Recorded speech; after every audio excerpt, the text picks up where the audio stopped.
se nós pedirmos. Isso é uma certeza que você pode e deve ter no seu coração. Que se você pedir, Jesus virá. Que se você pedir, Ele te ouve. Que se você pedir, Ele te atende. Mais do que isso, Deus, que é o meu e o seu Pai, tem prazer em fazer isso. Essa é a certeza que temos nele. Que tudo que pedirmos ao Pai, em nome de Jesus, Ele nos ouve. Nele, em Jesus, nós temos o amém em tudo aquilo que nós pedimos. Em Cristo Jesus nós temos o amém, o assim seja, o sim. Agora pede confiando, pede sabendo que Deus te ouve, que te atende. O nosso Deus, Ele tem prazer em fazer isso, irmão. A esperança é a expectativa de que coisas boas virão. Isso é esperança. Esperança é saber. No texto áureo de Hebreus 11, no versículo 1, fala que fé é a certeza de coisas que se tem esperança, de coisas que se esperam. A fé traz a existência para o mundo físico, aquilo que ainda não é possível ser vista. O que no mundo espiritual já é uma realidade, a fé traz a existência para o mundo físico. A cura que Jesus já conquistou na cruz do Calvário, que espiritualmente é uma realidade, a fé traz a existência para a tua e para a minha vida. Mas o que me faz aguardar esse processo em orar e pedir até a conclusão do milagre é a esperança, é a expectativa de que coisas boas vão vir, é a expectativa de que a minha oração será ouvida, é a expectativa de que Deus vai me responder, de que Deus vai me socorrer, de que Deus vai me curar, de que eu não vou viver chorando, de que eu não vou viver prostrado, de que eu não vou mendigar o pão. Essa expectativa é o que a Bíblia chama de esperança.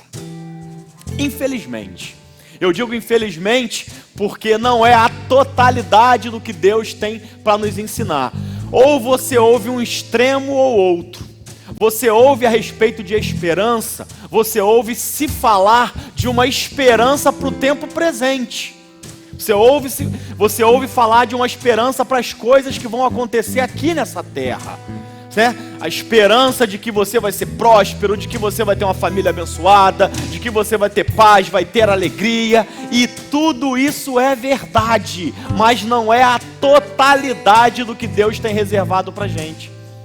Viver bem nessa terra, desfrutar de tudo que Cristo conquistou na cruz, nessa terra, ter uma paz que excede o entendimento, ter uma alegria que nos fortalece, ter uma família abençoada, ter filhos que são heranças do Senhor. Tudo isso é bom, tudo isso é uma bênção, tudo isso é para mim e para você, comer o melhor dessa terra. Tudo isso é bom e é bom demais, e é para você, é para mim. Só que não é tudo o que tem para mim e para você. Por outro lado, a gente tem o outro extremo de pessoas que não falam e nada nessa terra, achando que nessa terra nós temos que comer o pão que o diabo amassou, que nessa terra nós não valemos nada, que nessa terra nós temos é que sofrer, temos é que padecer, temos que carregar a cruz, e só no céu nós vamos desfrutar das bênçãos do Senhor. É verdade que no céu nós vamos desfrutar da bênção do Senhor, mas essas bênçãos já começam aqui na terra. Eu começo a desfrutar delas aqui na terra, mas se eu colocar a minha esperança somente nas bênçãos dessa terra, o apóstolo Paulo vai dizer que nós somos os mais miseráveis dos homens. Se a nossa esperança estiver só aqui, Então o que a Bíblia nos ensina é de uma esperança equilibrada. É uma esperança que começa a desfrutar da salvação hoje e agora, mas a mente e o coração dela sabe que a plenitude de tudo isso só será conquistada na glória com o Senhor nos céus. E é disso que eu quero compartilhar contigo nesses minutos que se sucederão. Abre aí novamente a sua Bíblia comigo em 1 Pedro. Nós lemos na abertura desse culto. Eu queria continuar. Os músicos podem continuar na ministração. Eu ministro aqui, vocês ministram aí. E quem está em casa, seja abençoado por Deus. Tenha a sua esperança renovada nessa noite. 1 Pedro, no capítulo 1, a partir do verso 3, o apóstolo fala: bendito seja o Deus e Pai de nosso Senhor Jesus Cristo, que, segundo a sua grande misericórdia, nos regenerou para algo maravilhoso. Para quê? Para uma viva esperança. Adoro esse termo.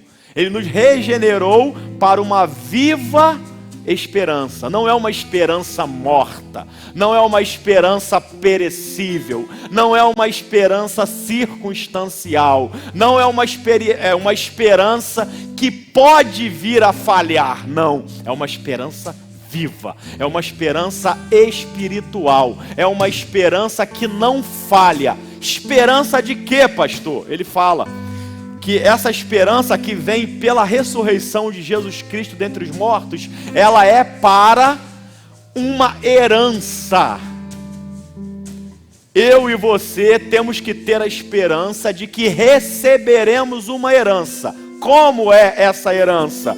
Ela é uma herança incorruptível, ou seja, é uma herança que não se deteriora, é uma herança que não acaba, é uma herança que não se corrompe. Faz um contraste com os bens materiais. A herança material, ela é perecível. O ouro, a prata, a ferrugem pode pegar. Uma roupa, por mais bela que seja, por mais bonita que seja a aparência, ela envelhece. Agora, a herança que nós temos no céu com o Senhor é uma herança viva, é uma esperança viva, é uma herança que não acaba. Essa herança, ela também é incontaminável, ela não se contamina com nada. Essa herança, ela é imarcessível, ela não murcha. Incontaminável, ela não pode ser contaminada com nada, ela não pode ser manchada, ela não pode ser suja, ela não pode ficar suja, ela se preserva limpa, essa herança, e ela é imarcessível, ela não murcha. É como se fosse uma flor que você recebesse, né? Uma esposa recebendo de seu marido uma flor, e aquele perfume não acabasse, e aquela flor não murchasse, e a cor dela continuava brilhando, e a textura dela para toda a eternidade continuasse. É assim a herança que eu e você temos na glória, temos no céu. E ele continua falando, essa herança, ela está reservada no céu para nós.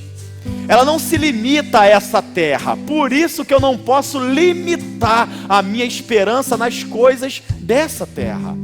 Eu começo a desfrutar das coisas aqui, mas com a minha cabeça, meu alvo, meu olhar, meu coração no céu, porque lá é que eu terei a plenitude de tudo de Deus. Nessa terra já começamos a desfrutar de uma paz que a mente não entende, mas a paz completa só no céu.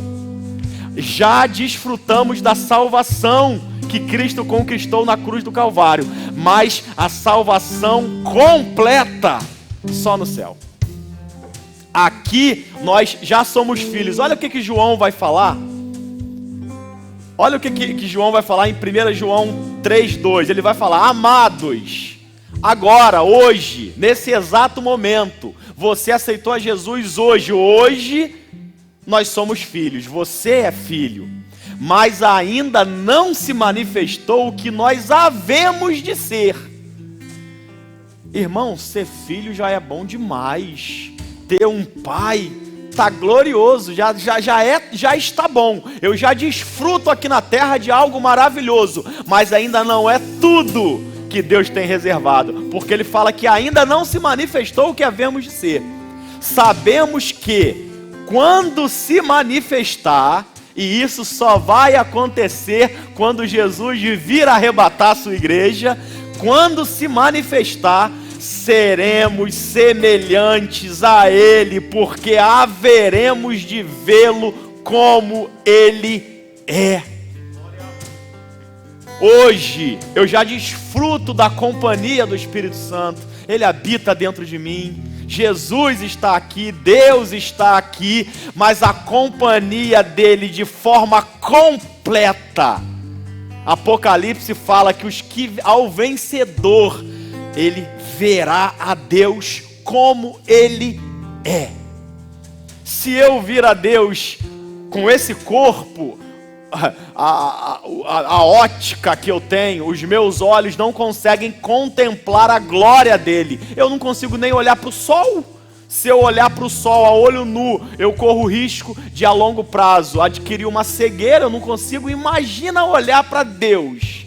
E na Nova Jerusalém nós não vamos ter sol, porque ela será iluminada pela glória do próprio Deus. Então com esse corpo eu não consigo. Mas quando se manifestar, quando eu for semelhante ao que Jesus é, aí eu terei condições de vê-lo como Ele é. Eu contemplo Deus, contemplo. Vou até pedir para depois, o Renan tá cantando essa canção, A Tua Face Queremos Ver. Eu consigo contemplar Deus, consigo, mas não é a plenitude do que Ele tem reservado. Entenda que nessa noite o que Deus quer falar para mim e para você é a respeito de um equilíbrio, de ter esperança para coisas aqui na terra, mas não limitar a esperança nisso. Saber que muito mais eu tenho quando Ele vier me buscar na glória, com Ele no céu, amém? Filipenses, Paulo fala que a nossa pátria está no céu, de onde também aguardamos o Salvador, o Senhor Jesus Cristo, o qual transformará o nosso corpo de humilhação para ser igual ao corpo da sua glória, segundo a eficácia do poder que Ele tem de subordinar a si todas as coisas. Então, essa é a nossa principal esperança. Já que esperança é ter expectativa de que coisas boas virão, e eu preciso ser equilibrado, então, irmão, tenha a expectativa de que nessa terra coisas boas virão. Tenha a expectativa de que Deus tem coisas boas para você nessa terra. Deus tem a cura para você.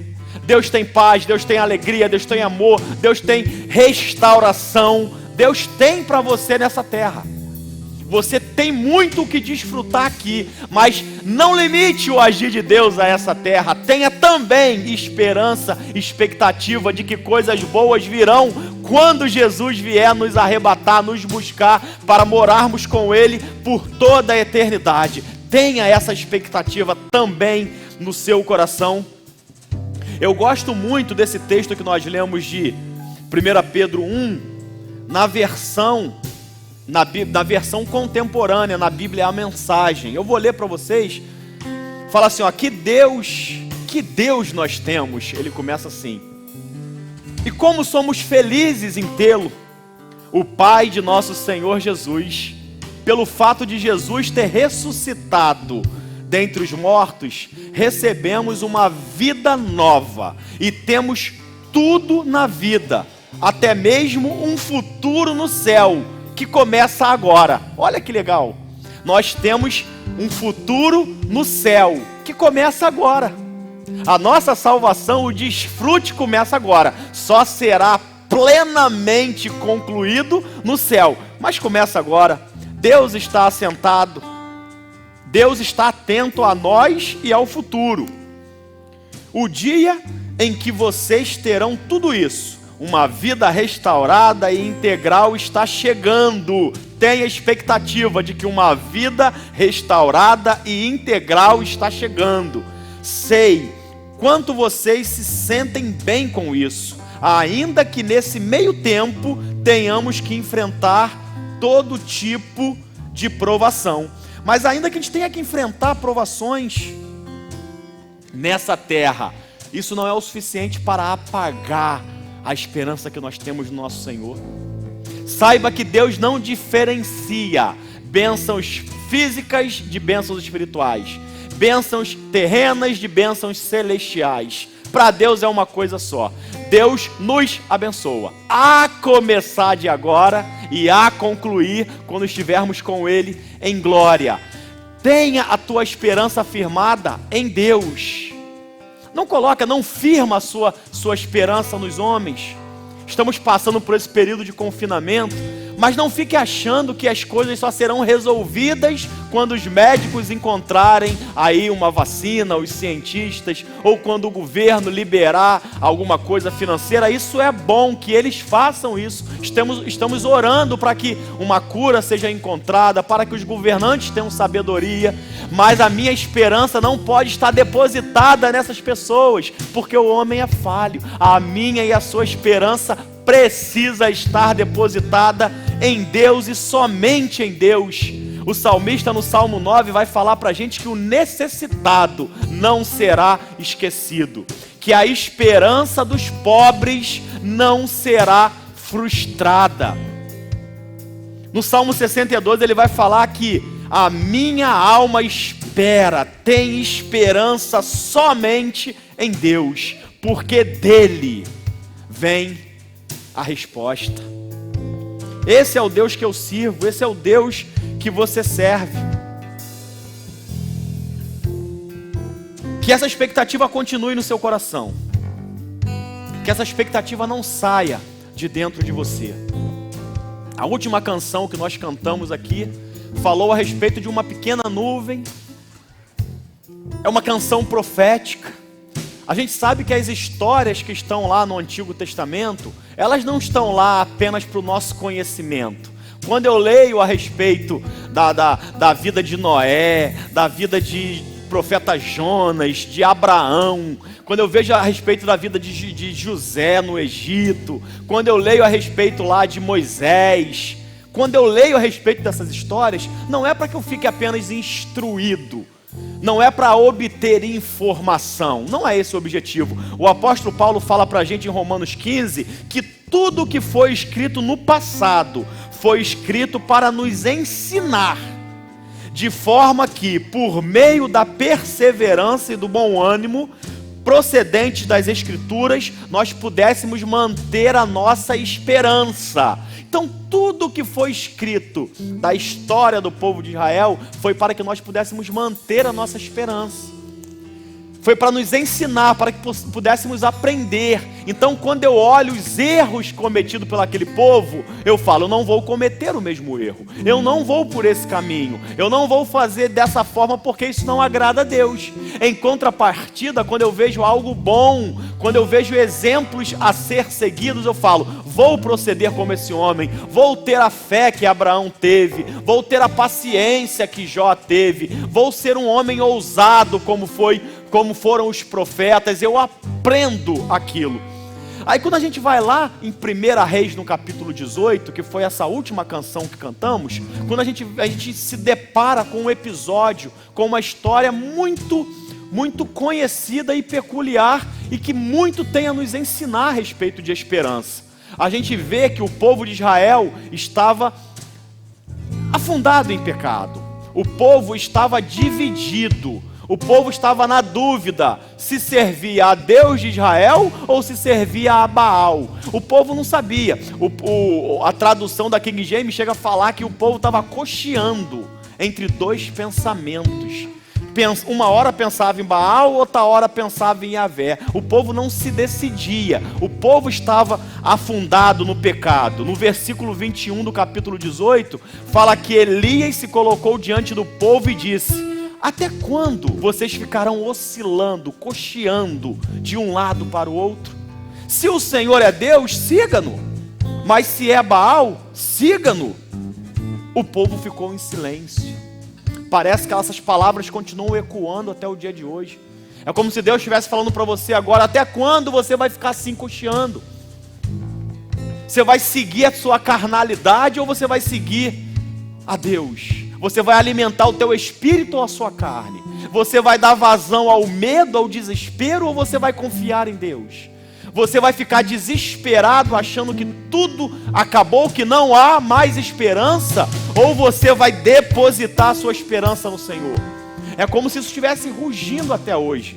Mas Deus conservou, mesmo naquela época, 7.000 homens que não se dobraram diante de Baal, que decidiram: eu pertenço ao Senhor. Esteja entre esses 7.000 homens que diz: eu não me curvo diante do medo, eu não me entrego à depressão, eu não me entrego às notícias más, eu não me abato, eu confio em Deus, ainda que eu venha sair prejudicado de alguma forma. E o povo não se dobrou, e devido àquela dúvida, àquele pecado, o povo entra numa profunda miséria. Uma seca assolou a terra de Samaria, não chovia, a comida começou a acabar, os grãos, os cereais começaram a acabar, a água, tudo começou a minar por falta de chuva. O desespero daquele povo foi muito grande, eles estavam com dúvidas. Hoje nós sabemos que aquela seca durou 3 anos, mas quem estava vivendo naquele período não sabia quando ia acabar. Eles viviam falando: será que agora todos morreremos? Quando que vai acabar essa miséria? Quando que essa seca vai acabar? Quando virá chuva? Será que Deus nos abandonou? O que faremos? Muitos foram seguir a Baal, muitos abandonaram a fé. E você? Nessas incertezas, o que você vai fazer? Você vai abandonar Yahvé? Você vai seguir outros deuses? Você vai jogar a toalha? Ou você vai ser como esses 7.000 homens que se mantiveram firmes? Chova ou não chova, ainda que a figueira não floresça, ainda que a vide não dê frutos, ainda que não haja alimento, todavia me alegrarei no Senhor. Quem vai ser você? Diante de tudo aquilo, antes de Deus trazer restauração, antes de Deus trazer o milagre, Deus, através do profeta Elias, no versículo 40, ele dá uma ordem muito grande. Tinha um tipo no Velho Testamento para o pecado, e o tipo para o pecado era aqueles 400 profetas de Baal, e a rainha Jezabel era um tipo para o próprio Satanás. Tipo é uma figura, é algo que ilustra, são coisas naturais e físicas que ilustram verdades espirituais. Jezabel ilustrava Satanás, os 400 profetas ilustravam o pecado. E aquele desafio é feito entre Elias e os profetas de Baal. Eu não vou contar o desafio, você já conhece, né? O desafio era de que a lenha tinha que ser colocada no altar, e o Deus que respondesse com fogo era o verdadeiro Deus. E os profetas de Baal ficaram a manhã inteira se rasgando, sangrando e clamando. E Elias chegou até a zombar deles. Será que Baal não está dormindo? Às vezes está cansado ou surdo? Falem mais alto. E não respondia com fogo. E depois ali o Deus de Yahvé responde, né? O altar foi refeito. Elias não usou o altar de Baal, ele desfez aquele altar e reconstruiu um altar novo, fez uma vala, jogou água, e o Senhor respondeu com fogo. Mas o ponto que eu quero chegar não é esse. O ponto que eu quero chegar no versículo 40, fala assim: Elias ordenou: prendam-nos todos os profetas de Baal, não deixem nenhum escapar. O povo os prendeu, e Elias os levou para o riacho de Quizon, e ali os matou. Os 400 profetas de Baal pereceram. Se os profetas tipificam o pecado, antes de Deus realizar o milagre, Deus eliminou, Deus tirou o pecado do meio do povo. Confesse, se você estiver errando, se arrependa. Se você tem murmurado pelo que você está passando, pare de murmurar. Se você tem duvidado do agir de Deus na sua vida, pare de duvidar. Se você tem pensado que Deus te abandonou, pare de pensar isso. E se arrependa e fala: Deus, eu sei que o Senhor vive. Diga como Jó: eu sei que o meu Redentor vive, e no momento certo há de se levantar a meu favor. confia em Deus. E depois que eles foram eliminados, aí sim, Elias sobe no morro e começa a orar. E começa a clamar a Deus. É muito legal isso daqui. Quando Elias ajoelha e fervorosamente começa a pedir a Deus que mande chuva, ele tinha um moço dele do lado, e ele terminava de orar, ele falava para o moço dele: sobe lá no alto do monte, olha na direção do mar Mediterrâneo e vê se você encontra algum sinal. Elias orava e ficava na expectativa de que o milagre estava vindo. Elias tinha esperança, ele orava e falava: um sinal vai vir, uma resposta vai vir. E o moço ia até o mar Mediterrâneo, olhava, descia e falava: não tem nada. Isso se repetiu por 7 vezes. Por 7 vezes Elias não parou de orar. Por 7 vezes, 6 vezes a resposta foi: não tem resposta. A resposta foi: não tem sinal. A resposta foi: as coisas continuam do mesmo jeito. A resposta foi: nada de chuva. E o que Elias fazia? Orava de novo. E a expectativa no coração dele continuava. E ele falava: vai ver se tem um sinal.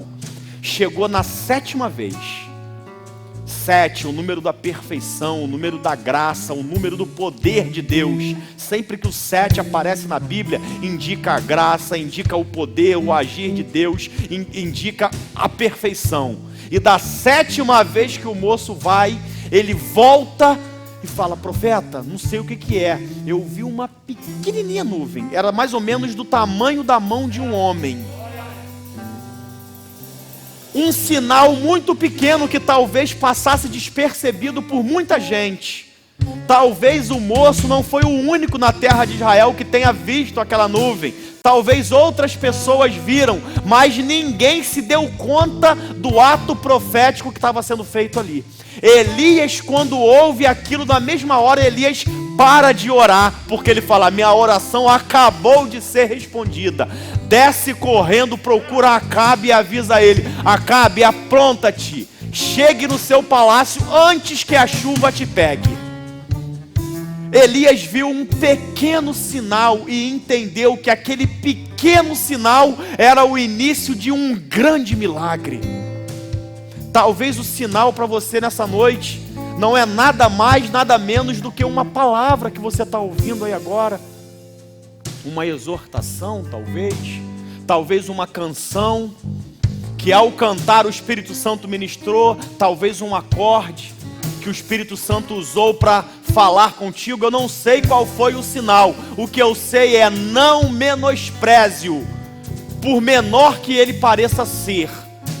Aquela nuvem do tamanho da mão de um homem não era o suficiente para alimentar com água todo um país. Aparentemente, porque o milagre de Deus foi feito. Aquela pequena chuva, aquela pequena nuvem cresceu, se multiplicou, e Deus ali começou a restauração do povo de Israel. Hoje Deus quer restaurar a sua e a minha vida. Deus quer restaurar novamente a nossa confiança nele, a nossa fé nele. Ele quer restaurar a nossa saúde. Ele quer restaurar o nosso relacionamento, o nosso amor. Não abandone Deus. Continue confiante, seja perseverante como o profeta Elias foi. Orou 1 e 2, a gente fala tanto assim, né? Orou e respondeu. Ele teve que orar 7 vezes, irmão. Ele não tinha garantia. É fácil ler a Bíblia hoje e saber que ele foi respondido, mas ele não sabia que seria respondido até ser. Ele não sabia. Ele foi pedindo, ele não sabia que na 7ª vez ele seria respondido. Nós sabemos porque estamos lendo. Ele não sabia. Podia ser que ele fosse respondido só na 10ª vez, ou fosse respondido no outro dia, ou no outro mês. Ele não sabia, mas ele orou na expectativa de que um sinal Deus enviaria. Deus está enviando para você hoje um sinal. Permita que essa palavra produza fé no seu coração. Uma fé ainda que pequenininha, como aquela nuvem que começou a crescer no Mediterrâneo. Ainda que seja uma semente do tamanho de um grão de mostarda, pequena. Mas saiba que essa semente tem potencial para que na terra fértil do seu coração ela cresça. Cresça, se torne uma grande árvore. E com essa fé, você seja capaz de mover montanhas. Quero orar por você. Aí em casa onde você está. Se a tua esperança se desvaiu. Se a tua confiança se foi. Se você não consegue olhar para Deus com a cabeça erguida e falar: Pai, sei que o Senhor está cuidando de mim, ainda que eu esteja vivendo nessa seca. Aqueles 7.000 homens que não se curvaram diante de Baal também passaram por aqueles 3 anos de seca. Só que durante aqueles 3 anos de seca, Deus levantou um homem. Lê depois 1 Reis 18 na sua casa. Ele levantou um homem chamado Obadias, que era mordomo do rei, que ia todos os dias e alimentava. O profeta Elias também ficou 3 anos na seca, mas os corvos alimentavam ele. Tinha pão e água fresca toda tarde. Ele ficou 3 anos na seca, mas Deus continuava se pronunciando, se relacionando e falando: não vou deixar vocês perecer. Às vezes você está vivendo num período de seca. Saiba, Deus continua contigo, Ele vai te alimentar. Você vai passar por esse período. Tenha expectativa que ainda nessa terra, você e eu comeremos o melhor de Deus. Mas que a nossa esperança não se limita a ela. Temos muito mais reservado no céu. Temos a companhia eterna do Senhor. Temos o pão. Ele falou assim: ó, o que vencer darei de comer da árvore da vida. Ao que vencer darei de beber daquele rio que flui do trono do Senhor. Essa é minha, a sua esperança. Vamos orar, curva a sua cabeça. Oh Deus, aí na sua casa, se você precisa ser renovado na sua esperança, se você precisa ser renovado na sua força, se você está fraco, está prostrado, está abatido, Deus vai te renovar. Olha a nuvem crescendo. Seja fortalecido no Senhor. Deus, em nome de Jesus, fortaleça o meu irmão nessa hora. Faz chover na vida dele, Senhor. Que as águas sejam abundantes. Que as águas venham inundar os corações, Senhor Deus. Oh Pai, que a terra seca, que o coração seco, Deus, que o coração amedrontado, que o coração, Deus, triste, que o coração angustiado, Senhor, oh Deus amado, venha ser regado nessa noite com as águas que vêm do céu. Que toda dúvida, toda incerteza venha sair da vida e do coração do meu amigo, da minha amiga, Pai. Que essa alegria, que essa paz, que esse amor que excede todo entendimento venha alcançar ele, ela agora. Oh Deus, em nome de Jesus, em nome de Jesus, que o meu irmão venha entender que ele é amado, que ele não precisa viver sob o jugo do pecado, nem sob a opressão do diabo. Que ele venha entender que ele é liberto em Cristo, que Jesus tem conquistado uma vida gloriosa a começar de hoje, de agora, e que se estenderá por toda a eternidade. Aleluia, glória a Deus, seja abençoado. Louve ao Senhor conosco com muita alegria. Aleluia.